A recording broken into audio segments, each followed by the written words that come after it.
सुनते हैं मोक्षदा एकादशी की व्रत कथा।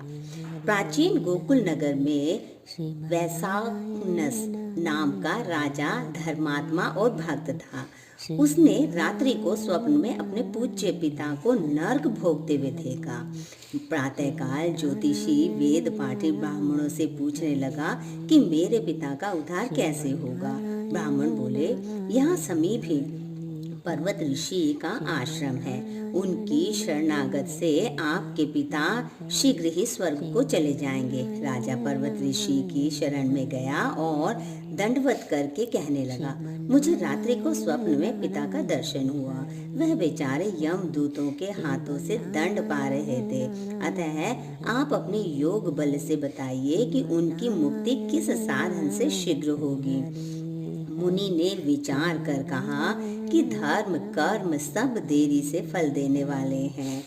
शीघ्र वरदाता तो केवल शंकर जी प्रसिद्ध हैं, परंतु उनको प्रसन्न करना भी कोई आसान नहीं है। देर अवश्य लग जाएगी और तेरे पिता की इतने तक मरम्मत हो जाएगी। इसलिए सबसे सुगम और शीघ्र फलदाता मोक्षदा एकादशी का व्रत है।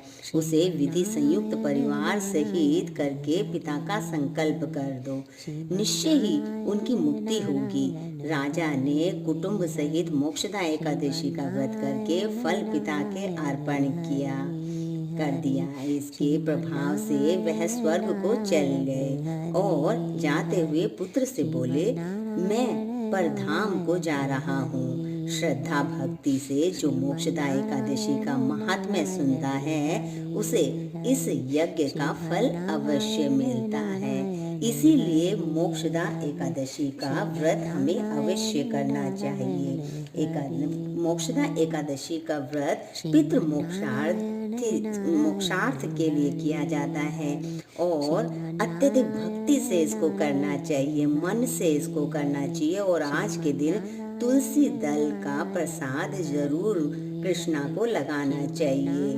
3 दिन के व्रत ये माना जाता है, दशमी, एकादशी और द्वादशी। इन तीनों दिन ही नियमों का पालन करना चाहिए।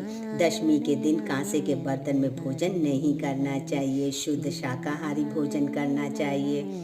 मसूर, चना, चावल, शाक, दूसरे के घर की खाद्य सामग्री आदि भोजन, पुनर्भोजन, मैथुन का त्याग कर देना चाहिए। एकादशी के दिन भोजन करना वर्जित माना गया है। द्वादशी के दिन दोबारा भोजन आदि न कर, इस महान महत्वपूर्ण व्रत का परित्याग न कर। श्री कृष्ण की